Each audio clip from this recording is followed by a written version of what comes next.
교동문 60번 시편 139편을 교독하시겠습니다. 여호와여, 주께서 나를 살펴보셨으므로 나를 아시나이다.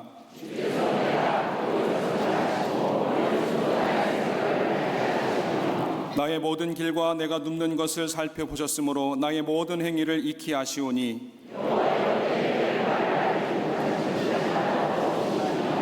내가 주의 영을 떠나 어디로 가며 주의 앞에서 어디로 피하리이까.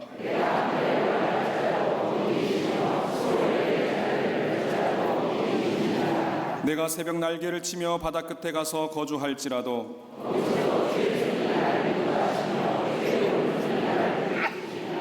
하나님이여, 나를 살피사 내 마음을 아시며 나를 시험하사 내 뜻을 아옵소서.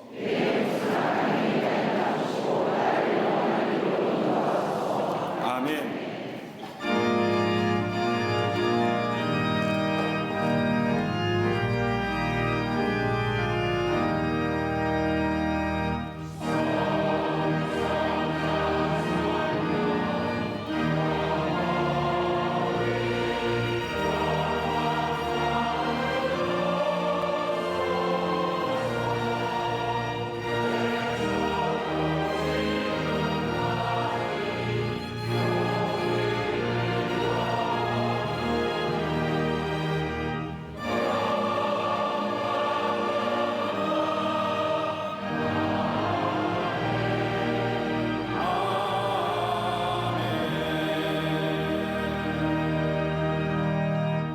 전능하사 천지를 만드신 하나님 아버지를 내가 믿사오며 그 외아들 우리 주 예수 그리스도를 믿사오니 이는 성령으로 잉태하사 동정녀 마리아에게 나시고 본디오 빌라도에게 고난을 받으사 십자가에 못 박혀 죽으시고 장사한 지 사흘 만에 죽은 자 가운데서 다시 살아나시며 하늘에 오르사 전능하신 하나님 우편에 앉아 계시다가 주례로서 산자와 죽은 자를 심판하러 오시리라. 성령을 믿사오며 거룩한 공예와 성도가 서로 교통하는 것과 죄를 사하여 주시는 것과 몸이 다시 사는 것과 영원히 사는 것을 믿사옵나이다. 아멘.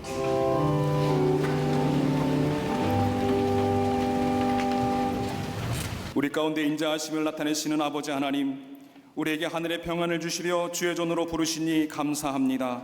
찬양의 제사 드리며 성소로 나와 영과 진리로 드리는 예배를 받아 주옵소서. 우리가 서 있는 어디서나 하나님을 예배하게 하여 주시옵소서. 맛을 잃은 소금처럼 말 아래 놓인 등불처럼 주어진 사명을 감당하지 못한 불신앙을 용서하여 주옵소서.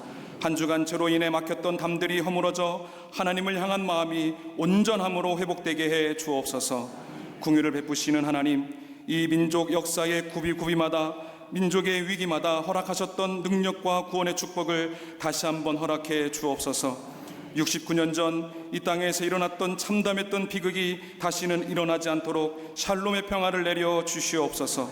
하나님 말씀이 흥황하여 여호와를 자기 하나님으로 삼는 백성이 누리는 복을 다시 누리게 하여 주옵소서. 역사를 이끌어 가시는 이는 오직 하나님이심을 믿사오니 대통령과 의정자들을 하나님 장중에 붙드사 하나님의 뜻을 이루어가도록 지혜를 허락해 주옵소서. 특별히 연이어질 한미 중 각국의 정상회담들이 한반도의 거짓과 속임수는 사라지고 진정한 평화와 복음적 평화 통일의 길을 여는 하나님의 도구로 쓰임받게 해 주옵소서. 가슴 벅차는 믿음의 선한 증거를 품은 광림의 성도들이 주신 사명을 다하게 하시고 마음을 합하여 하나님 나라의 선한 일들을 이루어가게 하여 주시옵소서. 우리 광림재단이 한국교회와 세계교회 가운데의 신앙의 모델, 부흥의 주축이 되게 하여 주시옵소서. 기도로 준비되고 있는 교회학교와 청년 선교국의 여름 성경학교와 수련회, 교육 선교를 통해서 믿음으로 세워지는 세대로 거듭나게 하여 주시옵소서. 영성의 산실로 새롭게 세워질 광림수도원의 본당 리모델링과 북방 선교의 전초 기조로 건축되는 블라디보스톡과 몽골의 선교센터가 하나님 나라를 확장해 가게 하여 주시옵소서. 8월 31일에 개최되는 성령한국 청년대회를 통해서 이 땅에 신실한 청년들이 일어나게 하여 주시옵소서. 여전히 기도의 무릎을 꿇으시는 감독님의 영육을 강건케 하여 주시옵소서. 나라와 민족과 세계 열방을 위해 기도하실 때 복음의 열매 치유의 은총으로 충만하게 하여 주시옵소서.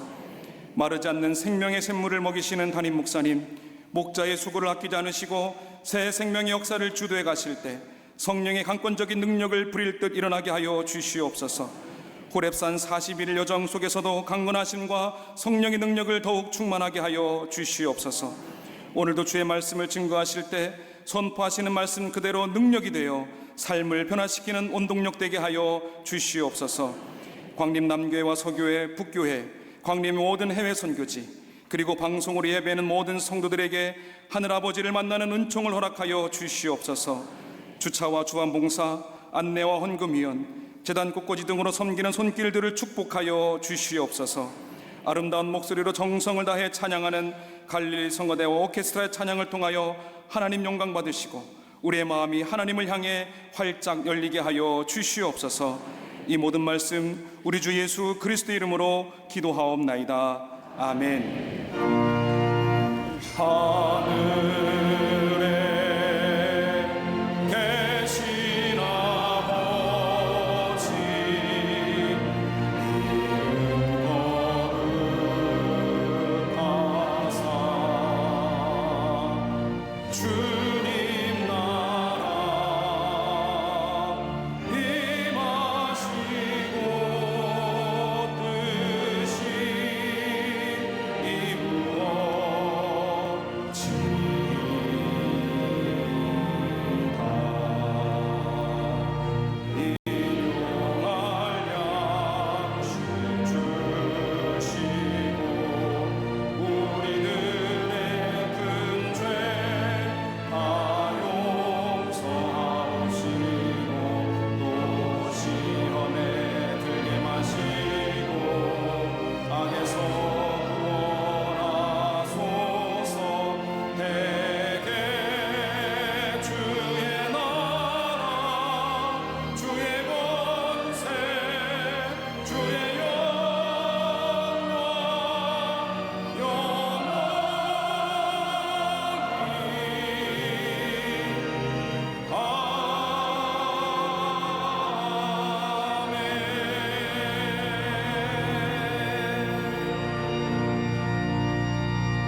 광주의 최초의 기독교 신자이며 광주의 최초의 목사님이었던 오방 최홍종 목사님을 주제로 그분의 삶을 바탕으로 실화로 쓰여진 소설이 하나 있는데, 그 문순태 교수가 쓴 성자의 지팡이라는 소설입니다.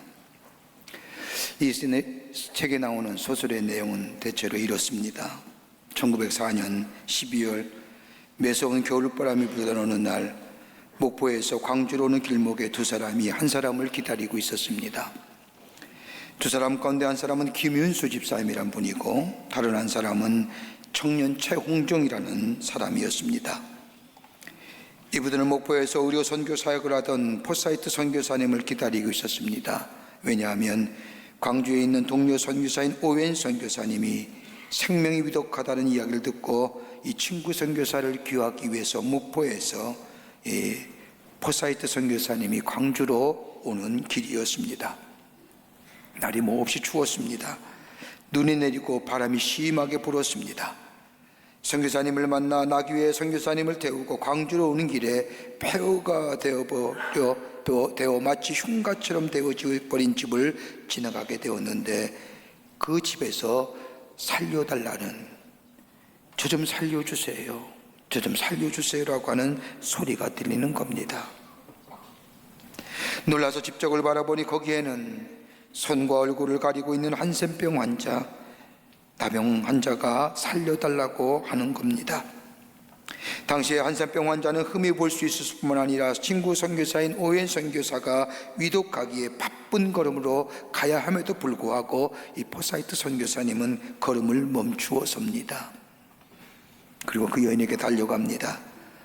후에 알려진 것으로는 그 여인은 25살 난 김복순이란 여인이고, 그녀에게는 5살 난 아들이 있었습니다. 한센병을 걸린 이 여인은 가정과 공동체에서 쫓겨나 저 흉가처럼 버려진 집에 들어가 노숙하며 숨어 살고 있었던 겁니다. 이 여인을 보는 이 포사이트 선교사님은 자신의 외투를 벗어서 떨고 있는 여인의 몸을 덮어줍니다. 그리고 그 여인을 번쩍 알더니 자기가 탔던 나귀 위에 앉힙니다. 이것을 본 최홍종 청년의 마음은 그 자체가 충격이었습니다. 그리고 선교사가 자신이 스스로 이 수레에 나귀를 끌고 가는데 이 여인이 무언가 계속해서 이야기합니다. 가만히 들어보니 손가락 마디는 무뎌졌고 얼굴은 병으로 일그러진 이 여성, 더 이상 바라볼 수 없는 처참한 상황에도 이 여인은 계속해서 하는 이야기가 저 집 앞에 있는 지팡이를 좀 가져다 달라는 겁니다. 가만히 보니 그 여인이 가지고 다니던 지팡이가 그 여인에 있던 자리에 있었습니다. 포사이트 선교사는 최홍종에게 이야기하기를, 청년이여, 저 지팡이를 가져다가 이 여인에게 갖다 줄 수 없겠소? 라고 말합니다. 그 말을 듣고 최홍종인 청년이 지팡이를 가져다 주려고 가까이 갔을 때 이 최홍종 청년은 갖다 줄 수가 없었습니다. 그 지팡이는 그 여인이 흘린 고름과 핏덩어리가 더덕더덕 붙어 있었기 때문입니다. 당시 한센병에 접종만 하여도 전염이 되고 병이 치유되기가 어렵기 때문에 그 누구도 가까이 하지 않았습니다. 그는 선교사의 말을 듣고 그 여인의 지팡이를 가져다 주려고 그 지팡이에 섰는데, 그것을 보는 순간 멈추어서고 말았습니다. 도무지 가져다 줄 수가 없었던 겁니다. 그러자 이 선교사는 계속해서 최홍준이라는 청년을 향하여 재촉합니다. 형제요, 우리가 갈 길이 먼데 빨리 갖다 주시오. 그래야 우리가 빨리 갈 수가 있습니다 라고 재촉을 하지만 선뜻 그 지팡이를 집어서 그 여인에게 갖다 줄 용기가 나질 않습니다. 근데 그 마음에 순간 그런 마음이 들었습니다. 우리와 다른 저 사형 사람도 저 여인을 번쩍 앉아서 나귀에 태우는데 내가 이 피고로 묻은 지팡이 하나 가져다 주지 못한다고 한다면 민족적 수치가 되겠구나. 우리와 다른 이방 사람들, 저 사람들 앞에 한국 사람이 수치를 당하겠구나라고 생각하면서 내가 한센병이 걸리더라도 지팡이를 가져다 줘야겠다고 생각하고 이 청년은 지팡이를 집어서 그 여인에게 가져다 줍니다.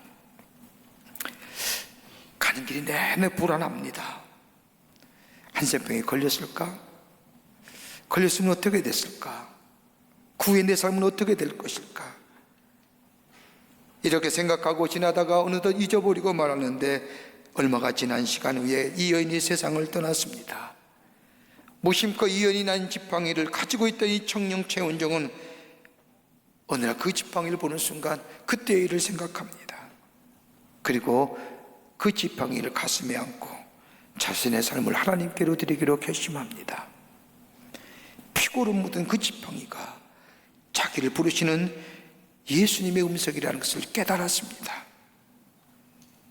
불악에 태어나 채망치란 별명을 가지고 동네 불량배로 살았던 이 최홍정, 그가 예수를 믿고 한센병 환자를 위하여 한평생 살겠다고 결심하며 그렇게 살았던 목사님이십니다.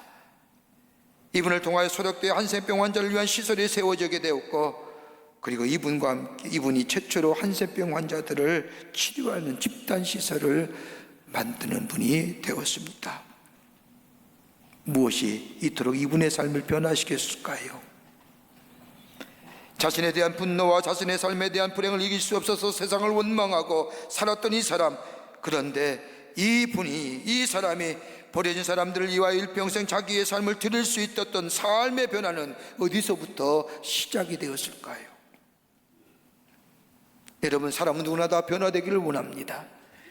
어제보다는 오늘이, 오늘보다는 내일이, 내일보다는 미래가 새로워지기를 원합니다. 여러분, 변화가 원한다는 것은, 새로워지기를 원한다는 것은 내 안에 생명이 있다는 겁니다. 여러분, 어떤 사람은 작은 변화를 통하여 경험하며 그 작은 변화의 반복함이 오늘 이 자리에 오게 했을지도 모르고, 어떤 분은 스스로 감내할 수 없는 엄청난 변화를 겪으면서 이 자리에 오신 분들도 계실 겁니다. 어떻게 보면 우리의 삶은 변화의 연속 속성이 있다고 해도 과언이 아닙니다. 우리의 삶이 힘들지만 그럼에도 불구하고 오늘 여기까지 올 수 있었던 그 변화의 이유가 어디 있을까요? 오늘 우리가 읽은 이 본문의 말씀, 우리가 잘 알고 있는 말씀입니다. 베드로와 요한이 성전에 올라가서 가기 위해서 올라가다가 성전 미문에 앉아있는 안진뱅이를 바라봅니다. 그 성전 미문에 있는 나면서부터 걷지 못하는 그 안진뱅이를 예수의 이름으로 일으킨 놀라운 기적의 사건입니다. 우리 이 말씀을 읽을 때마다 베드로의 행한 일, 기적의 역사, 안진뱅이가 일어나서 성전을 들어가기도 하고 나와도 뛰기도 하고 걷기도 하던 그 모습에 대한 관심을 가지고 있지, 이면에 이 놀라운 변화를 일으키게 했던 베드로의 변화가 어디서부터 시작됐을까요? 우리 나타나는 현실만 얘기하지, 그 현실 이면에 있는 베드로가 그렇게 할 수밖에 없었던 변화의 역사에, 변화의 사건을 일으킬 수밖에 없었던 그 변화의 변곡점이 무엇이었을까요? 오늘 본문의 말씀, 우리 흔히 베드로를 향하여 성급함, 무모함, 고집셈, 완고함이라고 우리 베드로의 삶을 이야기하지만, 베드로를 변화시켰던, 그리고 이 놀라운 역사에 하나님의 나라의 복음을 전할 수 있었던 그 변화의 변곡점, 그럼 우리가 믿음으로 받아들일 수 있다고 한다면 우리도 새로운 변화의 주인공 되지는 않을까요? 오늘 본문의 말씀을 통해서 몇 가지로 함께 말씀을 나누며 함께 은혜 받고 믿음의 도전을 받기를 원합니다. 첫째는 자신의 깨어지는 아픔입니다. 베드로 자신은 깨어지는 아픔과 실패를 통하여 변화했습니다. 여러분, 서양의 기온 가운데 비가 폭풍이 없이 맑은 하늘에 태양이 비추는 날이 계속한다면 그 땅은 사막으로 변한다라고 하는 말처럼, 여러분, 인생의 여정을 겪으면서 비와 폭풍을 좋아하는 사람은 없을 겁니다. 아니, 비와 폭풍 없이 편안한 삶, 평온한 삶을 살기를 원할 겁니다. 그런데 비와 폭풍이 없는 삶, 땅은, 인생은, 그 땅과 생명은 자라지 못하는 메마른 땅이 되고 맙니다. 우리의 인생을 살면서 역정과 실패라는 것이 우리의 삶에 떠나지 않습니다. 우리가 계획했던 일, 우리가 목표했던 일, 좌절되고 그것을 통하여 얻는 좌절의 마음, 이걸 실패라 할 수 있을 겁니다. 그런데 같은 삶이라면 실패보다는 순종한 삶, 실패보다는 아픔보다는 성공과 기쁨을 누리는 삶 원합니다. 그런데 우리가 이 삶을 뒤돌아보면, 우리가 여기까지 온 것을 뒤돌아본다면 실패란 땅을 밟지 않고는 여기까지 올 수 없었음을 봅니다. 실패와 좌절을 통해 내 삶의 울타리가 무너지고 내가 알고 있는 지식과 지혜의 범주를 넘어서서 인내와 또 다른 지혜가 내게 습득되고 시작하면서 내 삶이 시작되어 왔음을 보게 됩니다. 그러니까 어떻게 보면 실패와 시련이 변화의 동기가 되었다고 해도 과언이 아닐 겁니다. 오늘 베드로 어떤 사람입니까? 베드로의 삶을 가만히 살펴보시자고요. 성경에 나타난 베드로의 삶은 몇 가지로 이렇게 얘기할 수 있을 겁니다. 베드로는 의지가 강한 사람이었습니다. 그것도 성공에 대한 의지입니다.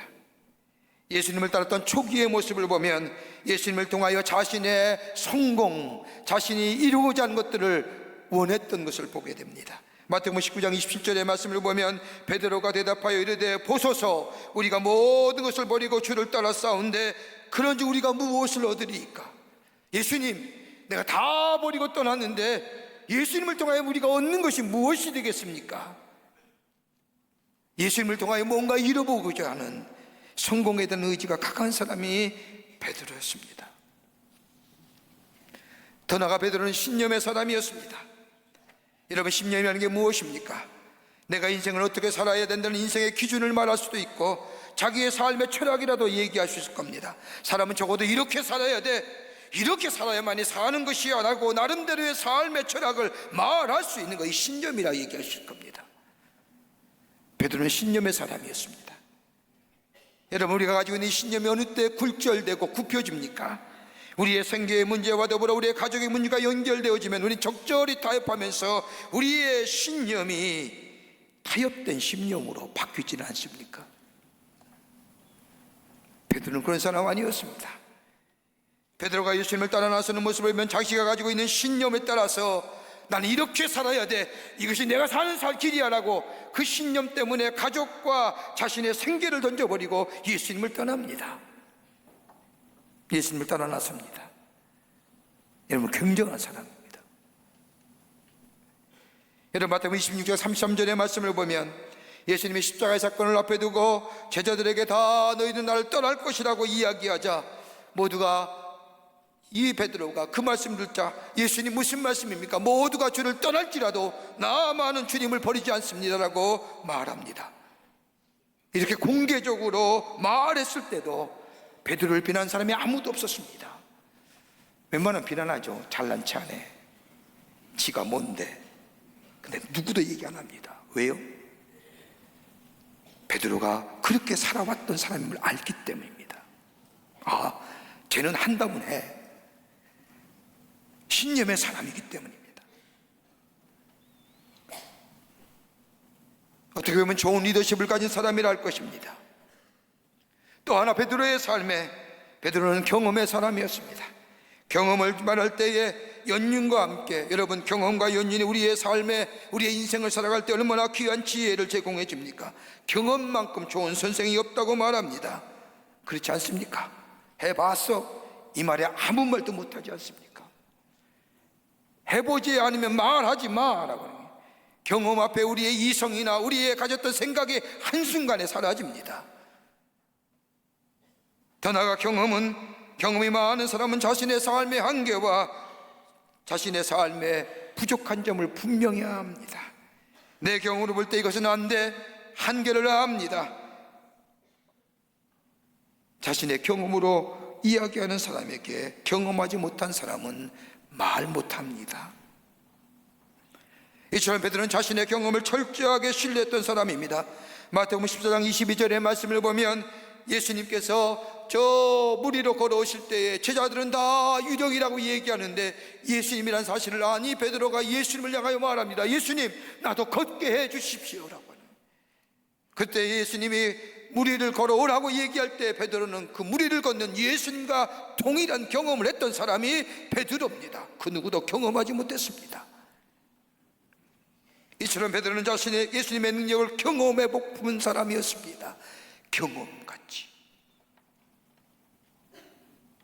또 하나 베드로의 삶에 뒤돌아보면 실천적 행동이 있는 사람입니다. 실천한 사람이었습니다. 자기가 말한 거 약속화시키기 위해서 예수님께서 로마의 병정에 잡혀시켜 갈 때에 칼을 빼어 제사장의 종의 귀를 자른 사람이 베드로입니다. 그러게 어떻게 보면 베드로의 삶을 지탱해 주었던 것은 자신의 의지와 신념과 경험과 행동하는 것들, 이것이 자신의 삶을 지탱해 왔고 자신의 삶을 세워줬다고 생각하며 삽니다. 그리고 예수님을 따릅니다.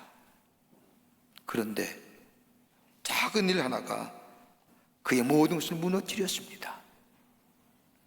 마태복음 26장 71절의 말씀을 보면 예수님께서 가야바뜰에서 재판을 받으실 때 한 비자가 베드로를 향하여 얘기합니다.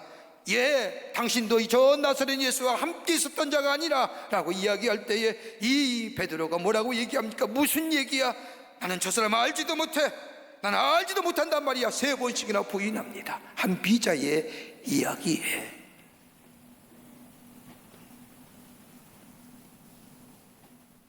사람들이 지지해주고 사랑해주며 자기가 옳다고 생각했던 자신의 의지, 신념, 경험, 실천적 행동 한순간에 무너져가는 겁니다. 난 예수 부인 안 할 거야? 부인하지 않습니까? 나 예수님 따를 거야? 부인하며 예수님 멀리 도망가지 않습니까?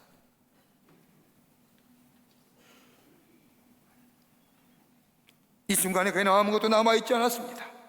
자신의 의지도 산산조각이 됐고 자신의 심령도 무너져갔고 자신의 경험도 자신의 행동하는 모든 것도 다 남아있지 않은 거죠. 자기가 옳다고 주장했던 것들, 내가 맞다고 생각했던 것들, 내 인생을 지켜주었던 것들이 한순간에 무너지면서 어떻게 해야 될지, 이제 어떻게 살아야 될지. 비로소 그는 겸손해집니다. 베드로전서 5장 6절의 말씀을 보면 이 베드로가 자신의 삶의 모습을 뒤돌아보며 이렇게 고백합니다. 그러므로 하나님의 능하신 손 아래서 겸손하라. 때가 되면 은혜를 주시리라. 내가 가졌던 내 경험과 내 신념과 내 의지가 나를 세워주는 것이 아니라 내 행동하는 양심이 나의 삶을 지속적으로 세워줄 줄 알았는데 아니더라는 겁니다. 내 삶을 지탱해 주었던 것이 내 안에서 깨어질 때에 내가 비로소 스스로 살아갈 수 없는 죄를 내가 알게 될 때에 내 삶이 하나님의 능하신 손에 아래 있음을 깨닫게 되니 베드로는 그 앞에 겸손하며 하나님의 능하신 손 아래 거하라 얘기하는 겁니다.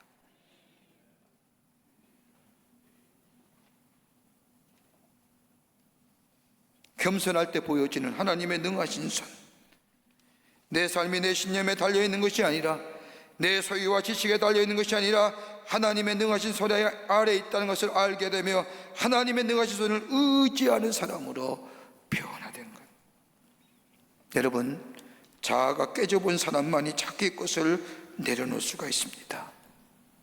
내 한계의 벽이 부딪혀 내 인생이 내가 가지고 있는 것으로 이루어지지 않는다는 것을 깨달은 자가 내가 주관할 수 없는 다른 것에 의해서, 그것이 물질이, 그것이 지식이, 그의 명예와 그의 지혜가 아니라 이건 내 인생이 아니구나라고 하는, 비로소 그때 하나님의 능하신 손을 발견하며 그 능하신 손에 거하는 자 되는 거예요.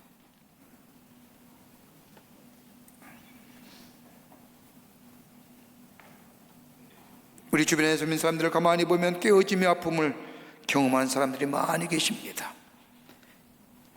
일평생 나름대로 잘 살아왔다고 생각하는데, 나름대로 바르게 산다고 했는데,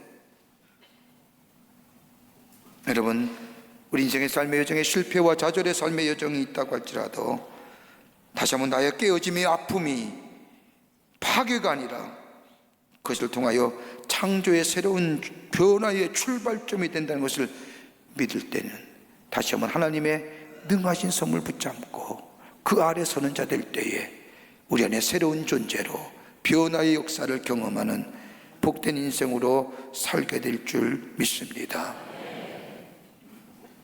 두 번째는요, 진리 되신 예수님과의 교제입니다. 베드로의 변화는 예수님과의 많은 대화 가운데 그의 삶이 변화되었습니다. 여러분, 복음서의 말씀을 보면 베드로만큼이나 예수님과 많은 대화를 나누었던 사람이 없습니다. 그는 삶의 의문점이나 그가 알고 있는 것을 주님께 있는 그대로 이야기하고 예수님으로부터 말씀을 듣습니다. 여러분, 신약 성경의 말씀을 보면 대체로는 많이 나온 제자의 이름 가운데 요한이란 제자는 무려 31번 나오지만 베드로는 몇 번 나와요? 200번 이상 나옵니다.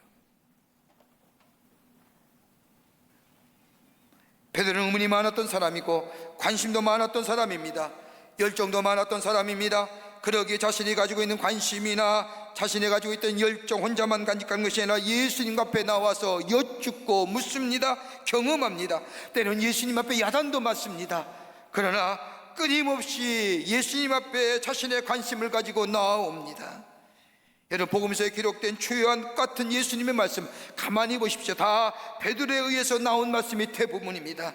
복음서 읽으면, 말씀을 읽으면 예수님의 행동, 베드로의 행동, 말, 질문, 관심, 그것들 인하여 예수님께서 하신 말씀이 계시와 진리로 우리 가운데 있음을 봅니다.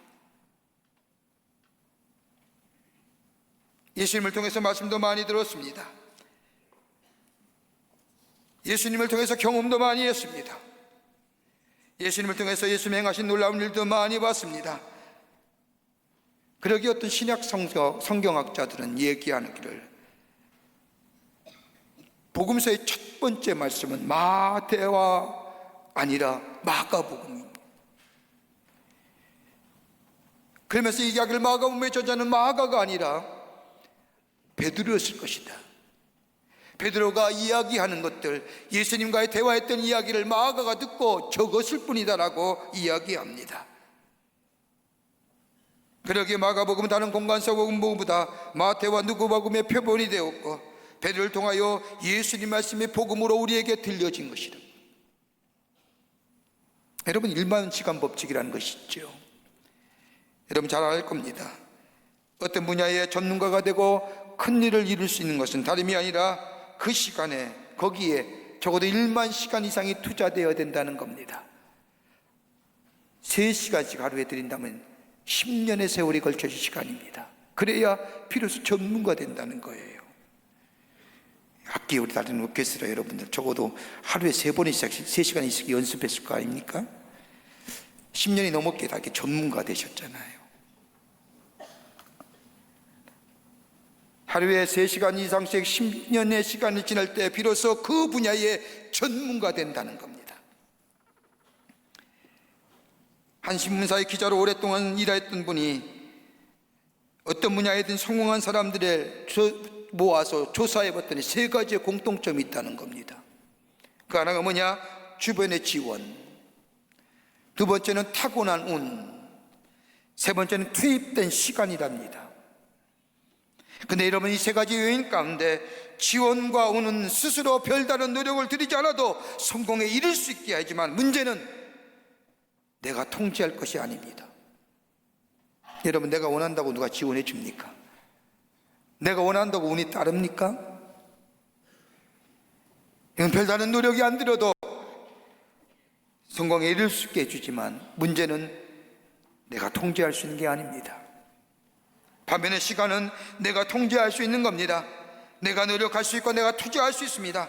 성공한 사람이 적어도 1만 시간 이상 그것에 대하여 관심을 가지고 시간을 투자하여 다양하게 살피는 관심이 그 사람을 만들어갔고 창조적인 삶을 만들어갔다고 한다면, 여러분, 우리가 하나님의 사람으로, 우리의 부르심을 받은 사람으로 내게 각자의 하나님이 주신 사명이 있다고 할 터인데, 여러분, 이 사명을 우리가 이룰 수 있다고 한다면 저도 우리 해야 할 길이 뭘까요?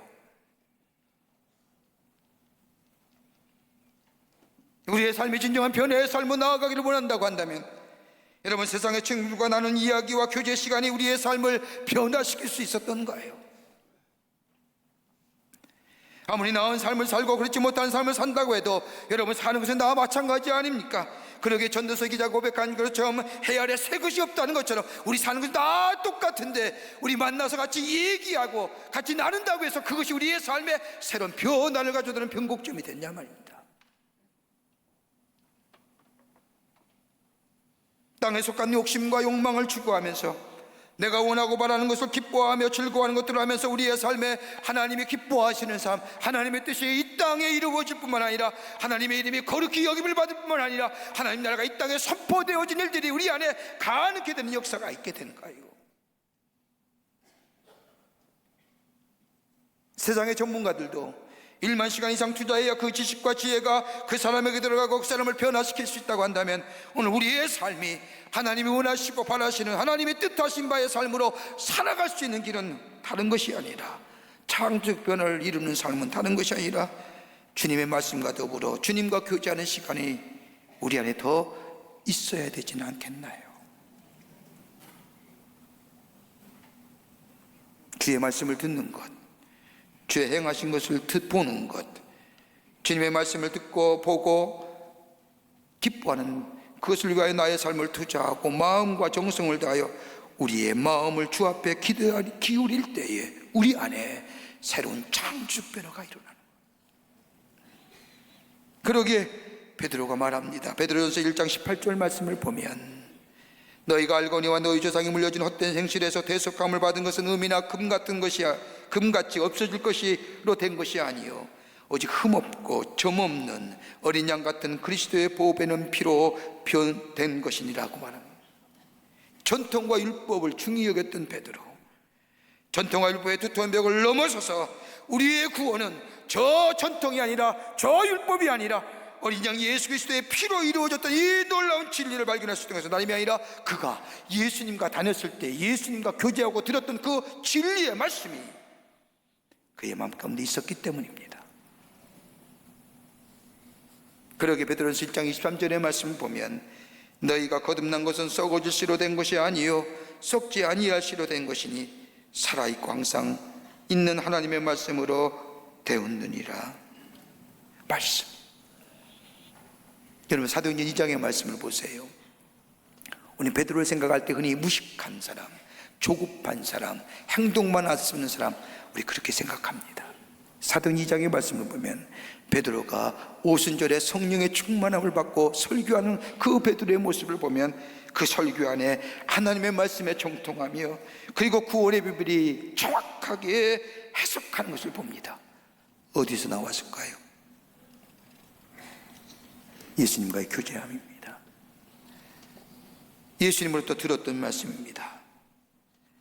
가룟 나라는 돈에 관심을 갖고 그가 위기 앞에 섰을 때 그의 삶은 자살로 그의 인생이 맞추어졌지만은, 베드로는 가룟유다보다 더 많은 죄질이 무거운 사람임에도 불구하고 그가 돌이킬 수 있었던 것은, 돌아갈 수 있었던 것은 주님과 나누었던 대답, 교제, 믿음의 부유함이 그에게 있어서 돌아갈 길을 열어주었던 겁니다.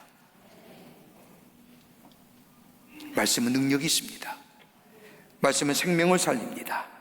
말씀을 이로 하여금 돌이키게 하는 능력과 권세를 가지고 있고, 말씀을 이로 하여금 새로운 눈을 뜨게 만들고, 말씀은 나라와 하여금 새로운 길을 보게 만듭니다. 그러기에 시편 119편 105절의 말씀을 보면 주의 말씀은 내 발의 등이요 내 길의 빛이니이다 라고 고백합니다.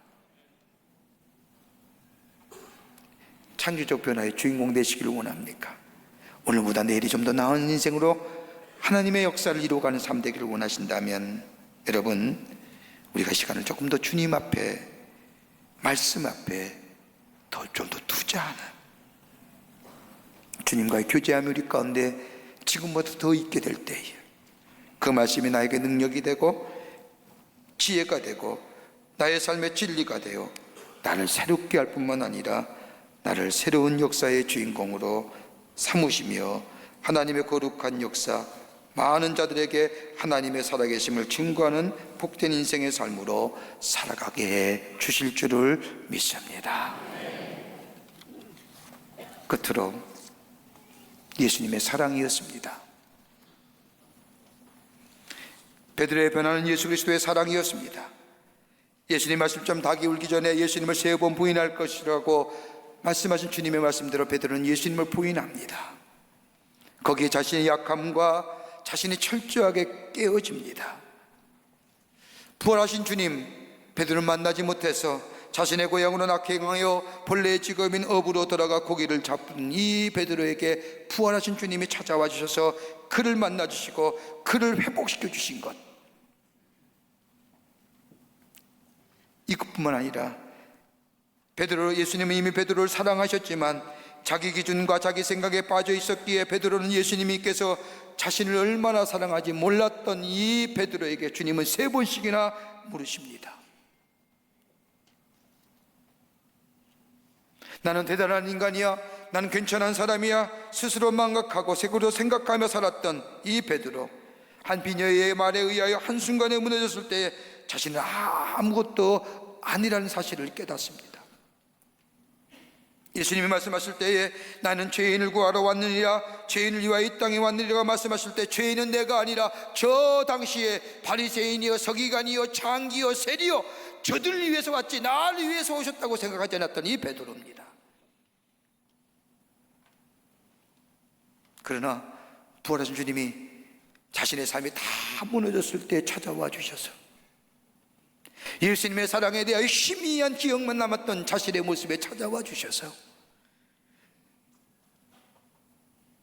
아무것도 밤새도록 노력했는데 잡지 못했던 그 그물, 그 고기 오른쪽으로 내려라고 하는 그 말씀에 순종했을 때 그 말씀에 따라서 순종하여 수많은 고기가 잡은 것을 통해요, 말씀을 통해서만이 내가 살 수가 있고 예수의 사랑만이 나를 온전케 됐다고 하는 것을 깨달은 이 베드로, 주님이 3번씩이나 반복하여 물으시지 않습니까? 내가 나를 사랑하느냐, 내가 나를 사랑하느냐. 그리고 내 양을 먹이라고 새로운 사명을 부여주신, 그리고 새롭게 시작해 하신 그 예수님 다름이 아니라 예수님의 사랑이었다는 겁니다. 자신이 변화될 수 있었던 것은 자신의 실패와 좌절과 역경과 환난의 삶에서 깊은 절망의 자리에 몸부림치며 헤어나지 못할 그 자리에 나를 일으켜 세운 것은 다름이 아니라 예수의 사랑이었다라고 하는 거예요. 그러게 베드로전서를 통하여 베드로는 자신이 받은 사랑을 이렇게 말하지요. 베드로전서 4장 8절에 말씀하면 무엇보다도 뜨겁게 서로 사랑할지니라, 사랑은 허다한 죄를 덮느니라. 베드로전서의 말씀을 보면 베드로는 사랑하는 사람들아, 사랑하는 사람들아. 왜요? 사랑만이 사람을 변화시킬 수 있기 때문입니다. 목사이며 저널리스트인 퀴스턴 마하라고 하는 분이 쓴 책 가운데 Simply Love라고 하는 책이 있습니다. 그 책에 보면 이 마하 목사님은 이렇게 얘기합니다. 사랑은 실용적인 기적을 낳는다. 사랑은 압스티클한 거 아니라는 거예요. 추상적인 게. 사랑하면 실용적이라는 거예요. 사랑하면 단순해지잖아요. 사랑하면 세상이 밝아지고요, 사랑하면 내가 소중해짐을 알게 되고요, 사랑하면 믿음이 생기고, 사랑하면 희생하게 되고, 사랑은 서로 상호간이기에 상호간의 성장을 가져다 준다는 거예요. 그러니까 사랑은 실용적인 겁니다. 예수님의 사랑을 받으며 그리고 예수님을 사랑한다는 고백 앞에 새로워진 이 베드로, 새롭게 변화된 베드로, 오늘 본문의 말씀을 보십시오. 설교 다시 시작하는지요 라고 생각하는 게 하지 마시고, 본문 보자고 하니까 이게 또 다시 시작하느냐, 아닙니다. 본문으로 들어가면 이렇게 변화된 베드로가 성전의 문에 앉아있는 안전뱅이를 봅니다. 매일 보던 친구입니다. 성전에 들어가지도 못하고 성전의 문에 앉아서 구걸하던 친구입니다. 변화된 베드로 관심이 달라졌습니다. 일상 속에 보던 그 성전 문에 앉아 구걸하는 사람, 그 사람에게 베드로는 다가갑니다. 그 사람에게 다가가며 그 사람을 보면서 베드로는 뭐라고 생각했을까요? 나면서부터 걷지 못했던 성전 미문에 앉아있는 사람, 나도 그랬지. 나도 일어설 수 없었잖아. 내 힘으로 스스로 일어설 수 없는 사람이었지. 회복될 수 없는 사람이었지. 나는 은과 금 그리고 나에게 주어진 것들이 나를 일으켜 세우고 나의 앞길을 인도해 줄 줄 알았는데 그게 아니었어. 무너지는 건 한순간이었지. 나를 일으켜 세우고 나를 새롭게 시작할 수 있는 것은 다름이 아니라 예수 그리스도의 이름이었지. 예수님 때문이야. 예수님 때문에 내가 오늘 일어설 수 있었던 거야. 성전 안에 들어가지도 못하고 성전의 미문에 앉아 구걸하는 저 사람, 주님과의 만남이 없었더라면 나 또한 저같이 구걸한 사람이 되었을 터인데, 나에게 눈을 뜨게 만들고 귀를 열게 만들고 입을 열게 만드신 예수님, 내게 눈과 금은 없었지만 나를 일으켜 세우시고 나를 회복시키시고 다시 시작케 하신 그 예수님, 그 예수의 이름, 그 예수의 이름의 능력, 그걸 뭐예요? 안진뱅에게 전파한 거예요. 명했다고 하는 것은 전파한 거예요. 내가 경험했던 예수, 나를 새롭게 했던 그 예수, 내가 은과 금을 가지고 내 것이 내 인생의 전부라고 생각했고 나를 지켜주고 나를 의지했고 내가 의지했던 그것 아무것도 아니란 사실 속에 절망과 좌절 앉아서 있을 수밖에 없는 나의 삶에 찾아오시 일으켜주신 그 예수 그리스도의 사랑, 예수의 이름의 능력, 그렇게 뭐예요?